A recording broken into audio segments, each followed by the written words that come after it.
বিশ্বে প্রথমবারের মতো শুরু করা গ্লিওব্লাস্টোমার চিকিৎসা নেয়ার ১ বছর পরই ক্যান্সার মুক্ত হয়েছেন অস্ট্রেলিয়ান চিকিৎসক রিচার্ড স্কুলিয়ার।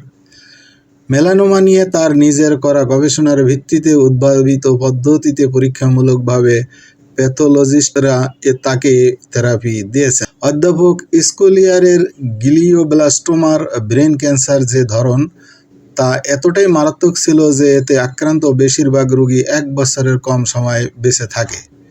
কিন্তু মঙ্গলবার ৫৭ বছর বয়সী স্কুলিয়ার ঘোষণা দিয়েছেন যে আবারও করা তার এমআরআই স্ক্যানে টিউমার ফিরে আসেনি।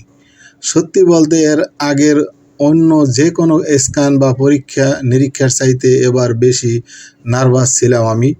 বিবিসিকে বলেন তিনি, খুব রোমাঞ্চিত ও আনন্দিত, এর চেয়ে বেশি খুশি হতে পারি না।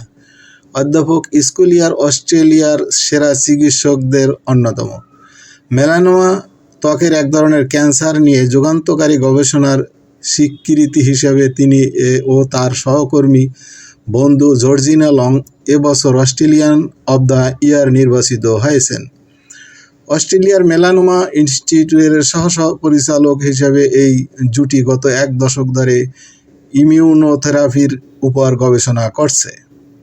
এই থেরাপি ক্যান্সার কোষকে আক্রমণের জন্য দেহের রোগ প্রতিরোধ ব্যবস্থাকে ব্যবহার করে, যা কিনা বিশ্বজুড়ে অ্যাডভান্স স্টেজে থাকা মেলানোমা রোগীদের চিকিৎসায় অভাবনীয় পরিবর্তন এনেছে।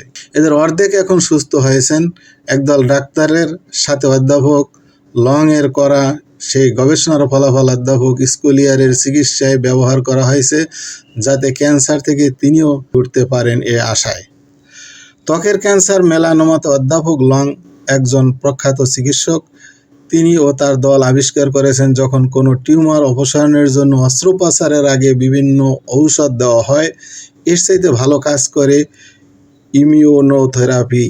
তাই গত বছর অধ্যাপক স্কুলিয়াকে ব্রেন ক্যান্সারের প্রথম রোগী হিসেবে প্রথমবারের মতো প্রি সার্জারি ইমিউনোথেরাপি চিকিৎসা দেওয়া হয়। টিউমারের বৈশিষ্ট্যর কারণে প্রথম ব্যক্তি হিসেবে তাকে টিকা দেওয়া হয়েছে, যেটি ওষুধের ক্যান্সার চিহ্নিত করার ক্ষমতাকে বাড়িয়ে দেয়। বছরের শুরুতে মির্গি রোগ, লিভারের সমস্যা এবং নিউমোনিয়াতে কয়েক মাসের কঠিন চিকিৎসায় থাকার পর অধ্যাপক স্কুলিয়ার বলেন তিনি সুস্থ বোধ করছেন।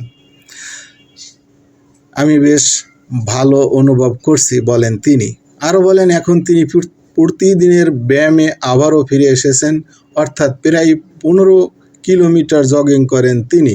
এটা অবশ্যই প্রমাণ করে না যে আমার ব্রেন ক্যান্সার ভালো হয়ে গেছে, কিন্তু এটা জেনে ভালো লাগছে যে এটা এখনও ফিরে আসেনি।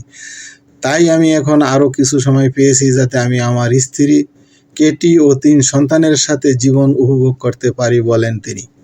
এখন পর্যন্ত যেসব ফলাফল পাওয়া গেছে তা ব্যাপক উদ্দীপনা তৈরি করেছে, যাতে মনে হচ্ছে এই জুটি এমন একটি আবিষ্কারের প্রান্তে রয়েছেন, যেটি প্রতি বছর বিশ্বজুড়ে ব্রেন ক্যান্সারে আক্রান্ত ৩ লাখ লোককে সহায়তা করবে।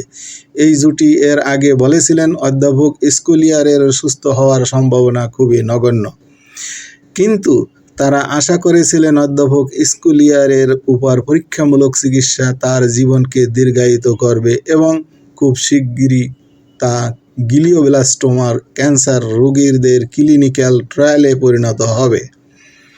অধ্যাপক স্কুলিয়ারের চিকিৎসার প্রথম সপ্তাহের পূর্ণাঙ্গ ফলাফল দেয় এবং একটি বৈজ্ঞানিক গবেষণাপত্র এখন বর্তমানে তাদের পর্যালোচনায় রয়েছে।